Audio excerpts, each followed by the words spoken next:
Hey, what's up everyone? Day 3 of Funko Fair 2022 has come and gone, and there were some real bangers today, with possibly something that might become the most popular pop of the year. First up, it's Tokyo Ghoul, and I believe these are from one of the later seasons, so it's nice that they're expanding this line, and I'm really liking these. They got that anime craziness without being over-designed and too goofy, so from a character design standpoint, I really like them, and they're also pretty accurate to the source. And they fit well with the already existing Tokyo Ghoul Pops, with a fairly nice specialty series exclusive, and also a glow-in-the-dark one for Sure Thing Toys. I want to say that might be the first Sure Thing Toys exclusive that I've seen. They may have had them before, but first time I've noticed, and I think that's pretty cool. They revealed the second piece for the Sinister Six Build-A-Scene. I mean, obviously, this was going to be Vulture, but he looks good. Classic from the comic book. And I don't really like these Build-A-Scene ones, but this, I think, is one of the better ones, and I actually like the way this one is executed, because in the box, these just look like dynamic deluxe pops, because the focus is still the figure, and they're all in really dynamic poses. And when they're all put together, it actually looks like one big piece. It doesn't look like just bases put together with pops standing side by side. This looks like more of a sculpture. It's nice. And there's also this Spider-Man Something's Wild. Honestly, it looks like some kind of Uno game ripoff. I've never played it though. If you have, like if Funko does more Something Wilds in different themes, let me know what this game is like. And this Loki from the original Avengers with a glow-in-the-dark scepter is going to be maybe one of the most popular pops of the year. He's done just right. This might be one of the better Lokis. And there's been a lot of them. And I'm kind of glad I didn't buy the ones from the TV show, because I really like this one better. Helmet looks really good. I hope that paint is nice and golden. And I really hope the glow on the scepter is very strong, because it is just a small piece that glows, and that really needs to be intense. But overall, I like everything about this pop, except for the fact that it's an Entertainment Earth exclusive. Because yeah, I ordered 2 and it was $44. Ridiculous shipping. Hopefully it comes intact, because yeah, really liking this release. Some more pop mugs. Kind of nice to see them bringing this back. I have a couple, and they look cool. I like the way they're designed, but they're not that great for coffee unless you drink a lot of coffee and you drink it fast. Because of the shape of this, the coffee just doesn't stay hot in them. You gotta chug it fast. So I kind of like the mugs better for pens and things, or they're actually pretty nice soup mugs. Again, because of the nice wide shape, and they're very large. Also for cereal.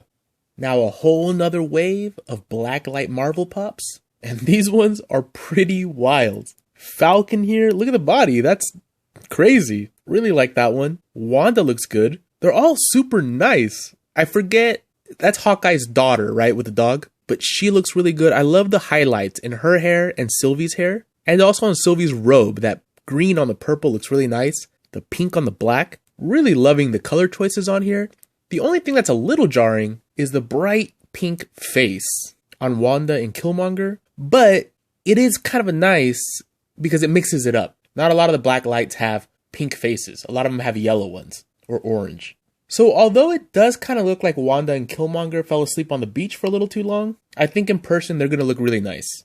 Here's a look at the Killmonger Pop Tee bundle. Very nice t-shirt. Wish it was just the character without Infinity, Killmonger, and What If on there. I think that would have looked way better. But yeah, this also comes with a regular sized pop, because Killmonger is also going to be jumbo sized. And also, it appears to be a Sylvie backpack, which doesn't look like it's Loungefly for some reason. Like that little patch on the corner looks like a Loungefly patch, but it just says Marvel Studios and it doesn't have like the little metal piece they usually have. So this might not be even Loungefly, or maybe a cheaper line of products that Loungefly puts out and doesn't put their logo on the front. Who knows? And some more blacklight pins. Not really a fan of those. Now the state of WWE at the moment isn't very good. It's really dropped off in the past 6 months to a year. But of course, the Attitude Era, very nostalgic. This D-Generation 2-pack is nice, although I kind of like the singles they recently put out of these. But it's a decent 2-pack. But the NWO 3-pack, I'm definitely picking that one up. Very nice pop centerpiece for a wrestling collection. I'm not a fan of Roman Reigns, but I like the shirt. I like that it doesn't say Roman Reigns on it. I feel like Funko should do more shirts like this. Maybe not so much in this kind of like realistically painted style, if that makes sense. But I prefer this over the ones that have all the wording on them. The Brock Lesnar is kind of boring, but this is my favorite Alexa Bliss that they've made. Even though I don't like this turn for her character, this has got a lot of details and looks great in pop form. It's very toyetic. Love the way they did her eyes, the eyeshadow, her hair looks great. The doll and her ring gear all look very, very good. Definitely picking up this Alexa Bliss. Really nice Mankind lunchbox set with Mick Foley in his original Mankind look that's continued over into the lanyard. And it also has his look with the button-up shirt on the lanyard card and on the lunchbox. I like how they incorporated both. The Mr. Socko socks are a nice touch. Makes sense. Looks like you can wear them. Or you can put them with your WWE display. And I like the pin. The pin is also good. Also, a very awesome Cactus Jack version of Mick Foley. Gonna pick that one up. Really like that one. I like the ring. Although the other one they put out, the ring itself kind of looks like a big hunk of cheap plastic. But I like the WrestleMania logo on this one. Not for me, but I can see how some fans might like this. And look at these. Eddie Guerrero, Latino Heat in the lowrider. That's a must-have. Awesome, awesome pop ride. I love the pop rides that are of real cars. This Undertaker is really good too. Nice and classic with the purple gloves. I kind of want to wait to see that one in person though before I buy it because the hair looks good in this glam, but I don't know. That could turn out very terrible. But so far I'm liking it. Razor Ramon looks good too. I want to say that looks like a repaint of the one they already put out, just in metallic.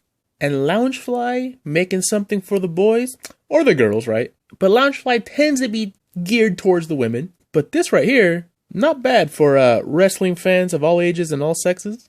With all the WrestleMania logos on there. And of course, that Loungefly quality. Also getting a Dude Love pop, which I'm definitely getting. 2 more Alexa Blisses. But I still think the other one I showed you already is better than this one. And the chase is cool. You know, it's a chase, but a little ugly to me. So I might skip this one altogether. And a very nice Bianca Belair. They got her hair just right. Her little baby hairs is a nice touch. Hopefully she comes with a stand because with that big ponytail like that, there's no way she stands on her own. But they really got Bianca Belair just right. Not much to say about the Funko Gold NBA players. It's cool they're making more. These 3 should be kind of popular. But what I don't like about these is that they're all the exact same height, same mold, with just head swaps. To me, it's a little cheap. I wish they did take into account like height differences and maybe some dynamic poses, but I don't collect this line, so maybe somebody that does collect this line, you can let me know what you find appealing about it, and if you like that they're all exactly the same, with the same height and everything. And here are the regular size Funko Gold they're coming out with. Every single one has a chase. I'd be curious to see how much more Funko Gold chases are going for than the common, or if they are 1 in 6. If anybody knows, let me know. I do like that they're doing different jerseys. Trying to think back when I was a teenager and I was really into basketball. This is something I would probably like, to have the specific jersey that I like. Now I talk a lot of shit about these pops in these oversized boxes. But this might be one of the first times where I actually like it and it makes sense and I like the way they did it. Slam magazine covers with a version of the player not trying to get it just like it is on the cover. And it kind of works. I still think that the Shaquille O'Neal, they don't get it right. Like if he wasn't wearing a Lakers jersey, I don't know if I'd recognize that as Shaquille O'Neal. But overall, I kind of like this concept. And even more than the Slam magazine ones, I like these Panini card ones. This makes more sense to me than the albums. Because you're not getting a downgraded version of what's in these boxes. Like Panini make trading cards, and these are trading cards. But they're blown up really big. So it's like a version of the card, just bigger. It's something different. It's not a weaker version of what it represents, right? It's not like a printout of just the cover of a comic book. It's not a fake album or a fake record. A card is just a printed piece of paper. And that's what this is, just larger. Now, it would be nice if they did kind of layer this like they do the cards. I doubt it, but that would be very nice. If these are like shadow boxes or just have thicker like foam core around the borders, that would border on being a more high-end collectible. We'll just have to wait and see, but I'm liking this style for this. And here are the rest of the Panini cards. You can pause it if you want to look at them longer. and some more MLB, which I think look pretty good. They're starting to mix it up more with the poses. Although honestly, I kind of wish the MLB players were bobbleheads. If there's a line that's appropriate to have bobbleheads, is the MLB players. I've never really gotten the hate for the bobbleheads. I think it makes the Funko Pops funner. Of course, not every single design lends itself to bobbleheads, and that's where I think people have issues with some of the Marvel and Star Wars ones, but for baseball, it's kind of a given, so I wish they were bobbleheads. Might be more expensive to produce, actually. I wouldn't be surprised if it is, but otherwise, they're not bad. Alright guys, that was day 3. Some decent stuff. Tokyo Ghoul fans should be pretty happy. Loki fans should be pretty happy. Same with WWE and sports. A lot of good stuff today. Give me your thoughts in the comments below. Thank you for watching and take it easy.